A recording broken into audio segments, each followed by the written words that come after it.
welcome to Be Impact Podcast. This is where we dive into the realities of healthcare and entrepreneurship. We offer our opinion, unfiltered and unapologetic, and always with a dose of empowerment. We are here to amplify voices, yours and ours, challenge the status quo, and explore what it truly means to thrive.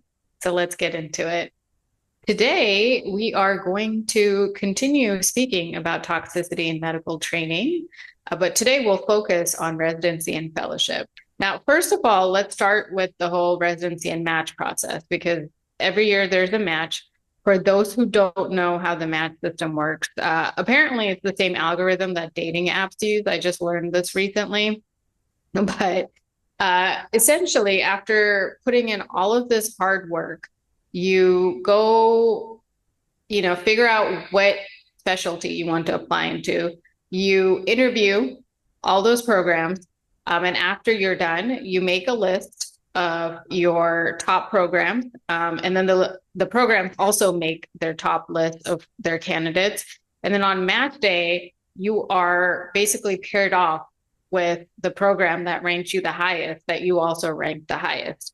Now, in theory, this sounds like it could be a good way to do it that's impartial, but in reality, it really doesn't give the trainee a lot of say in where they might go. Not everyone's going to match to their top choice. So how about you work so hard to get to where you are, and you end up in a program that you're not so happy about. And what are you told? Well, you just have to do it. You can take it or leave it. And I can't think of any other job where you put so much investment up front and you don't get a choice in where you go. Yeah, that is a very stressful process, because I remember the day that everybody opens the results, it's this kind of crazy day, right? Everybody is just, you have criers, but you have some others that are happy, heightened emotions, right? That you have some who celebrate and others who are really kind of not happy because they didn't get their top choice, because they could be, again, for the next years, basically 3, 4 years, 5 years, some residencies are 7 years even. They could be anywhere, right? Anywhere in the United States. So it's really an interesting and stressful process. Exactly. And before you even get to that point, again, you have to travel. You have to do all of these interviews. You have to pay to travel. Not some places are going to be nice enough to host you, right? They'll pay for your travel, or they'll pay for a hotel. But ultimately, you're paying thousands and thousands of dollars to even submit your applications and go for interviews, to end up in a place that might not even be your top choice, that doesn't even fit well with your family. I mean, imagine you're couples matching, or you're matching with a spouse, or you already have a family and some children. And now you have to take them to a whole different place and relocate. And it might not even be a place that you want to be. It might be a place that's isolated from where you have family and support. And the couples matching is another issue, because again, you're not guaranteed that you match with your spouse. And then, so what do? Like, you just kind of one of either the husband or the wife has to forego, their top choice, because if they don't, then they have to basically live separately from their spouse for years. You have a family already, you still have to relocate with your spouse. No thought process on like your spouse's job. I mean, certainly you would like to interview in an area where your spouse can also work, or where you have childcare options, but that's not always realistic. Let's say you're in one hometown. It's not realistic that you will get the training program there. So you have to interview broadly, especially if you're not, if you're going into something that is a highly ranked specialty, or if you're just not the best candidate, which can happen. If your scores aren't competitive, then it's possible that you have to apply broadly, and that might lead you to go to a program that you're not so enthusiastic about. The next point, basically, this leads to the next point of kind of the mental and the physical toll that this brings on on our trainees. The depression, the burnout, the suicide rate, lack of support. It starts from the match and then it just continues. Everything depends on the type of specialty and the type of residency program that you're going into. And certainly, you will get a chance to interview with all those programs and figure out how toxic they may or they may not be. But honestly, visiting the program once isn't going to give you the full idea. So even after you get there, it might be a very toxic culture, and you just didn't know that add to what's already so difficult about residency, right? The 80-hour work weeks, the limited 80-hour work weeks. I say it in quotation marks because I think we've all gone over that, even though that's what we're supposed to do. But imagine, my husband, who's not in medicine, I tell him residency was 80-hour work weeks, and he looks at me like I'm crazy. Like the normal person, people don't understand 80-hour work weeks, and that's not always the case. Um, and while you're working, you are getting underpaid, making less than minimum wage. Among medical residents, the prevalence of depression is estimated at 29% compared to 8% in the general population. So, what you discuss is some of the reasons that we have that. When you're working 80-hour work week and getting underpaid, you don't have time for hobbies, you don't have time to relax, or, whoever you hang out with is people just from your work environment. You don't have the family support around you. You might be separated from your family to go through this. So, it doesn't help. And then on top of that, you'll basically some anxiety is created. I don't think that there is any resident that does not have some sort of anxiety. It's maybe at different levels, but Mhm. really, it's an anxious environment. It's a very anxious environment, and how can it not be, right? You're working 80 hours, so you're basically just going in and getting the day done every day, every day. There's no time to think about anything else. You just have to go get it done. And there is a lot of anxiety because, again, all of this is new. It's a very steep learning curve. And if you do anything incorrectly, you can potentially hurt someone. Of course, there's a lot of anxiety there, but there's also a lot of loss of autonomy because your time is no longer your time. There's no sense of self anymore. You're just going to work, coming home, going to work, coming home, going to work, coming home. At least that's how I felt. Right. And then on top of that, you have kind of some residency programs that have bullying and kind of an abusive training environment. There are stories of discrimination, sexual harassment, and then the culture of kind of silence. Basically, do not talk, do not speak up, because then there will be a retaliation. There will be, a PIP given to you. Um, don't report, anything that might be problematic. So there's a lot that's going on during residency that we need to talk about. Bullying and abuse doesn't just come from your attendings or your senior resident. It also comes from other people like nurses. I felt a lot of nurses were bullying, especially during my residency. The female nurses, I feel like, would be bullying the female residents. You can also get some kind of bullying from administrators, and your own colleagues. So I think the bullying is just not the people above you; it's also the people who work with you Unfortunately, I've experienced it from the patients as well. and the patients. Yeah, yeah. Especially if you're a young woman, they're not going to take you seriously. No. And I remember actually, I have a particular story about this. I was an intern and we had this patient who, what we call frequent flyer, right? Hmm. Basically missed dialysis all the time, and then ends up in the hospital. Maybe once a month he was in the hospital. And really, for this patient, the hospital was like a hotel. So when I went to examine him in the morning, which is my responsibility before my attending gets there, he literally spit on me. He spit on me. He said, I don't want to be examined. Just go away. And it was interesting to me. I was like, we're kind of forcing care on some people Hmm. who don't want it. And on top of that, on top of, lack of sleep, not having the time to eat healthy, a lot of other stressors, person is spitting on me to provide him the care and the passion that I'm here for. I know. I think, we go into medicine with this thought process that we're here to help people. You're going to do everything, in your power to make a difference.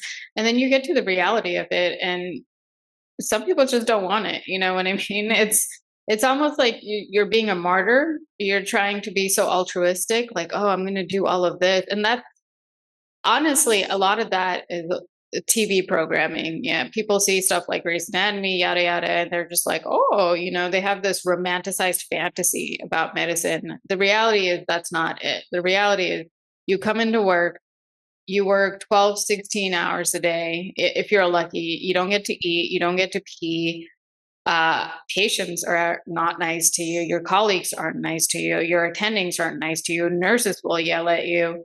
Um, and then you finally, do your sign out. You finally get a bite to eat. And guess what? You have to catch up on documentation and you get to do it all over again. And that is your life for about 4 years if you're lucky, even longer, depending on your residency. Yeah. I mean, you know, I just want to be fair that there were situations where I felt, oh, this patient is very appreciative of me, Hmm.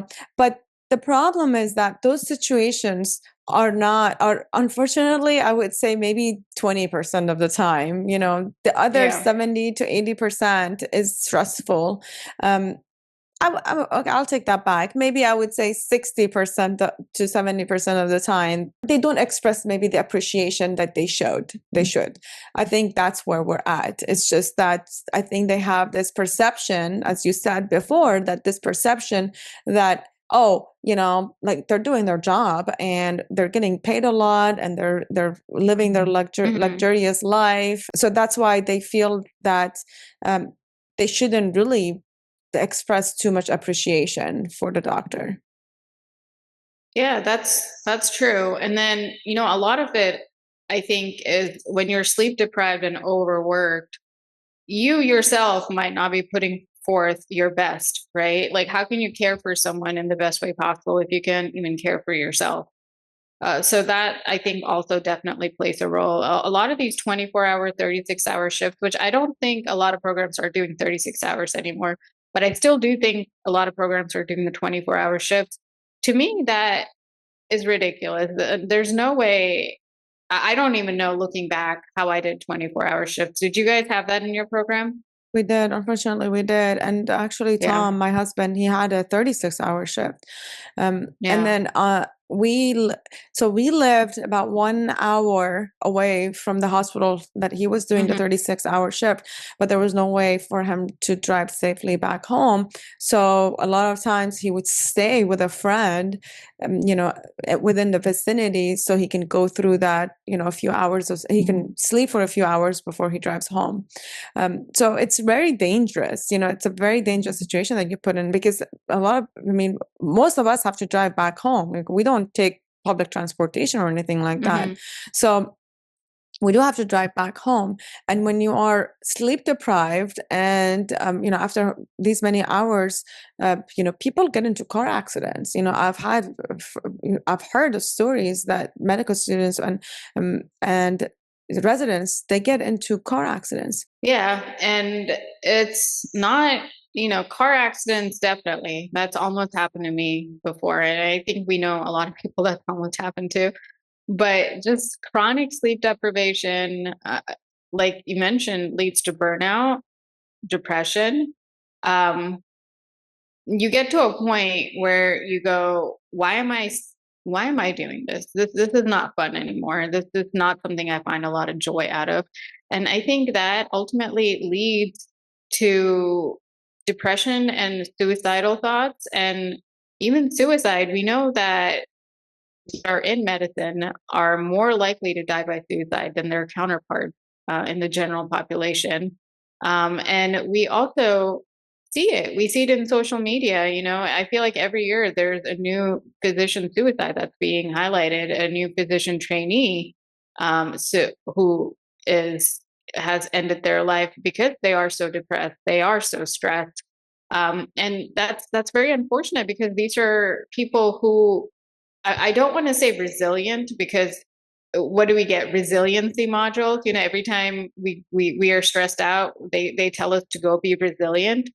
But the reality is the people who enter healthcare, if you went through pre-med, if you went through med school, you are a resilient person. I think it's almost insulting to make people take resiliency modules, right? To kind of counteract some of this burnout. It's like, no, I'm burning out not because I'm not resilient. I'm burning out because this work environment that you have me in is extremely toxic. And you mentioned the physician's suicide rate. So actually, studies show that female physicians face even higher rates than than male physicians in terms of suicide. Besides the suicide rate, we have substance use problem too, because so a lot of residents just turn into alcohol use. I do know a friend who basically was drinking lots of caffeine, one day before their exam, to be able to function, to study. And then at the end of the night, they couldn't sleep. So they ended up drinking whiskey, to put them into sleep. I mean, it's just this kind of unhealthy behavior to do, because otherwise they cannot, it's a survival mode. Right. It's a maladaptive process in a way. I know people, not me personally, but I know people who have consumed so much caffeine that they were actually having heart palpitations. Yeah. And I'm not surprised because it wasn't just like the energy drinks, it's like the caffeine pill. Because what can you do when you're so tired and you cannot rest? You have to keep yourself awake somehow. And then when you finally have a day off, what do? Oh, I'm going to drink. I'm going to relax. I'm going to do this. Or I'll even say at the end of a very difficult shift, I had colleagues who would have multiple glasses of wine because you just want to unwind. You just want to numb some of that stress. And again, it's a maladaptive coping mechanism and it persists. The substance abuse is very common in physicians. We don't have the exact numbers, but we know that it is. There's like reported numbers of it, but ultimately we don't have numbers because why? It's stigmatized. If you even say anything about any drug usage or depression or mental health issue, oh, it's automatically dinged on your file, and now you have to report it to the state in some occasion, um, which puts your whole like licensing in jeopardy. Like how many times, Shala, have you filled out licensure applications and they'll ask you these questions? Are you suffering from any mental health issues? Is there any substance abuse issue? Have you ever been arrested or, whatever? And some of those issues, sure, I think if you've been in legal trouble, you should talk about that. You do need to let people know. But I don't know why mental health is so stigmatized, or why if you have a reported alcohol issue, but you're in counseling or you're in a program, why that is still held against you. Yeah, we actually had an intern during our intern year that tested positive for cannabis right at the beginning of the intern year. I mean, this was before he started, even. He was traveling before he started the intern year, and he was kicked out of the program because of that. So they take it very seriously. And I agree with you. I think there is a difference, between kind of, we have a legal substance and we have illegal substances. Of course, if someone is, addicted, they need rehab, and they cannot physically perform their duties, then sure, yeah, they need the help. But then at the same time, I feel like a lot of people in medicine have mental problems. A lot of people in medicine have, drink alcohol and drink coffee. It's very strange to me how these measures are looked at. I agree. And then the thing is, like, obviously, you don't want your healthcare worker coming to work inebriated or unable to function. You don't want your surgeon like high on drugs. I understand some of those measures are there. But what I have an issue with is if you're someone in healthcare and you've identified, yes, I have this problem. I do have a mental health issue. I have bipolar disease, let's say, or I have issues with Depression. alcohol. I have depression. I want help. And you go seek that help, that is still held against you. And I Yes. don't know if that ever comes off of your record, to be honest. And that to me, so what do people do? So that's why the numbers are not accurate. These are just underreported numbers, and that we will never know. So that's why, because people cannot say it. No, they can't. And it's very ironic that, we're in a field where we're providing help for people. We are focusing on keeping people healthy, but we can't even do that for ourselves.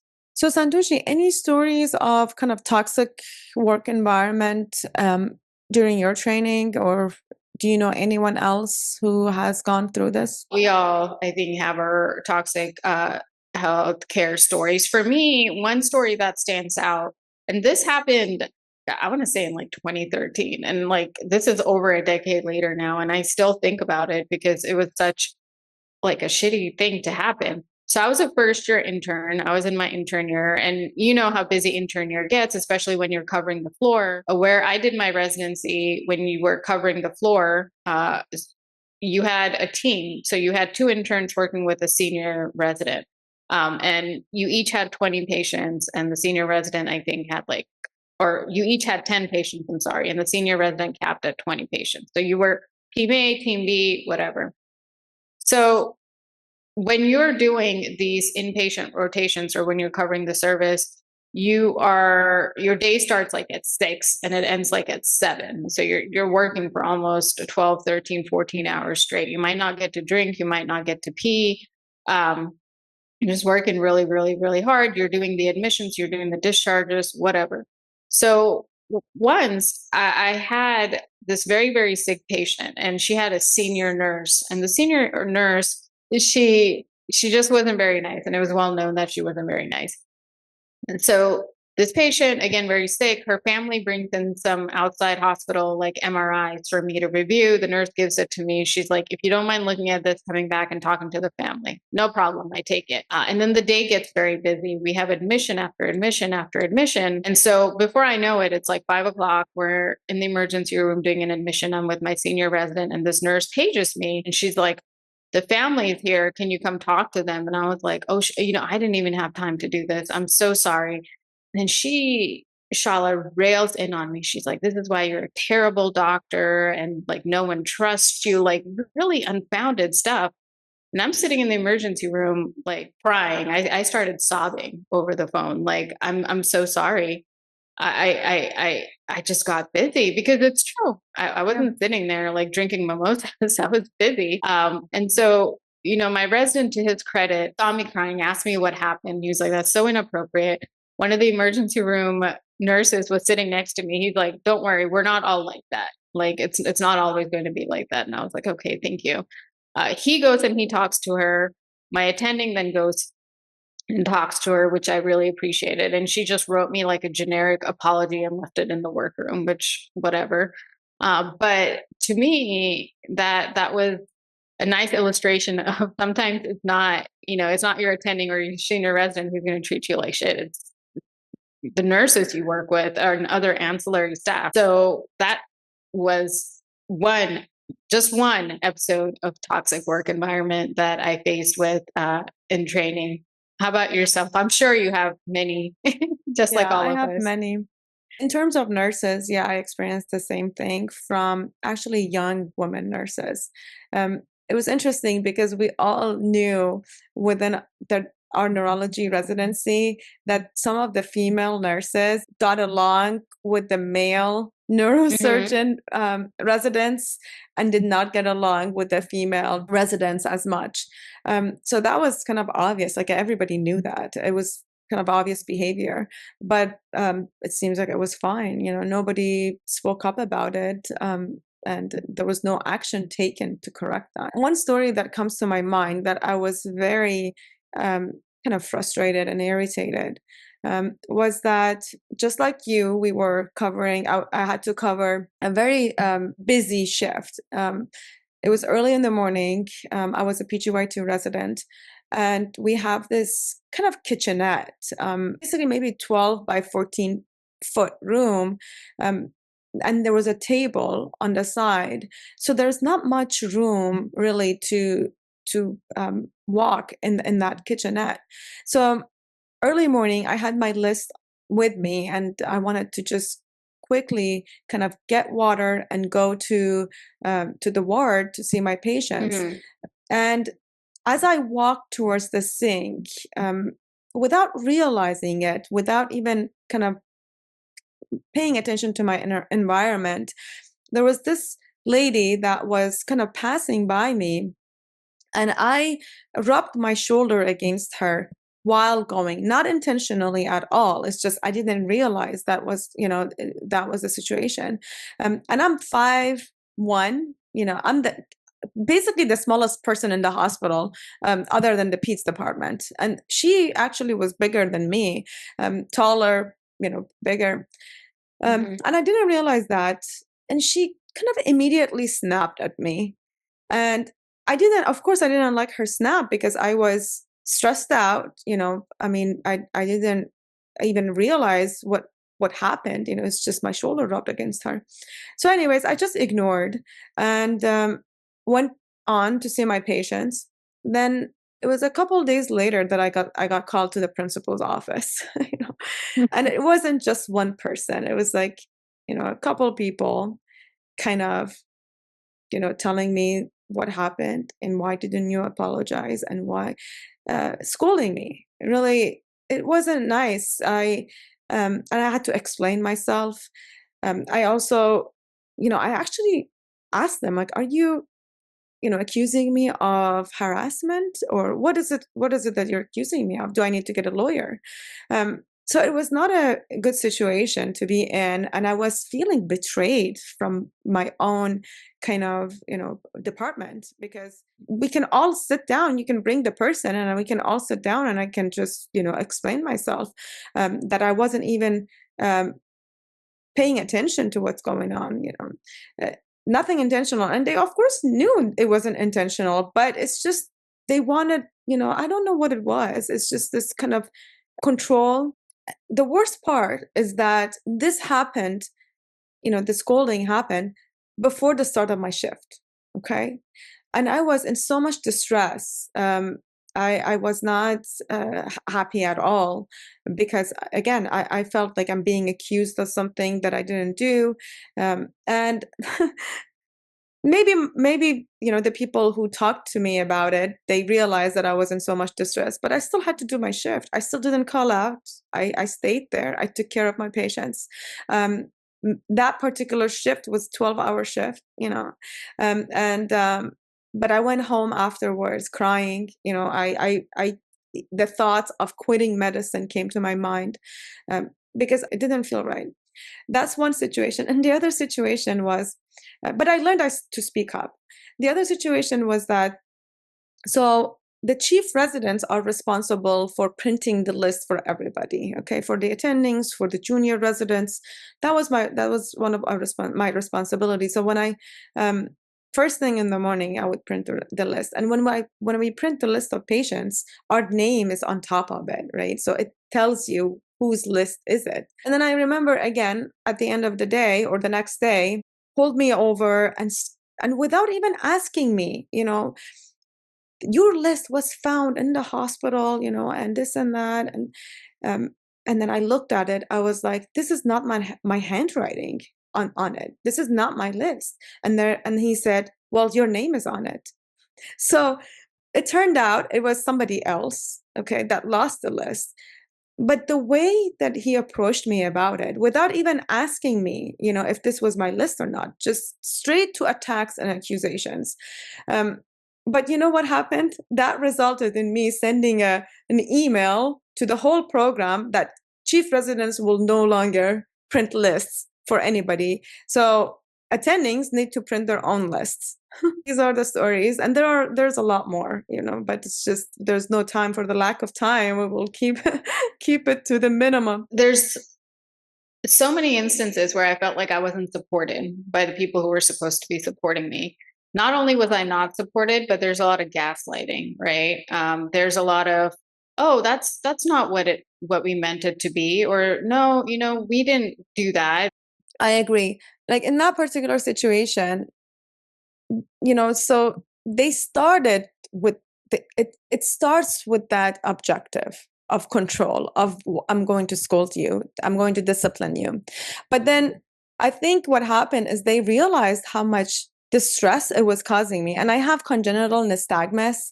It gets worse when I'm stressed out. So I think they were visibly seeing how distress, how much distress I was going through. At the end, I mean, they apologized. They said, "No, we don't mean to like stress you out this much," but it did. It stressed me out, for no reason. It was unnecessary. I think. We didn't mean to stress you out. Well, what did you mean to do? Yeah, discipline, right? It's discipline. They wanted to hit you on the hand and treat you like a child, Slap. not as an adult doctor. Right, exactly. And that continues, through attending life, unfortunately.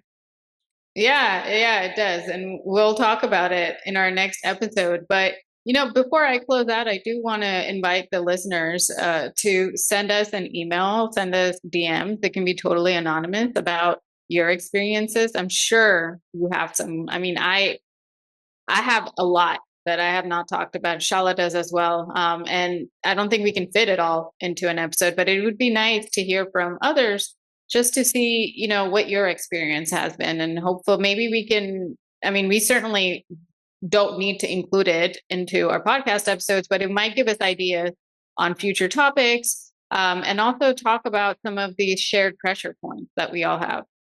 There's a lot to talk about in attending life. So Yeah. I don't think we can, include that in this episode. So I would agree that let's do another one. Thanks for tuning in to Be Empowered, the podcast. If you enjoyed this conversation, don't forget to subscribe, leave a review, rate this podcast, and share it with someone who needs to hear it. And as Santoshi say, please share your stories with us. We have an email, empowermedlife@gmail.com. Also, you can send us direct messages on LinkedIn and Instagram. Please follow us. Stay strong, stay empowered, and we'll see you next time.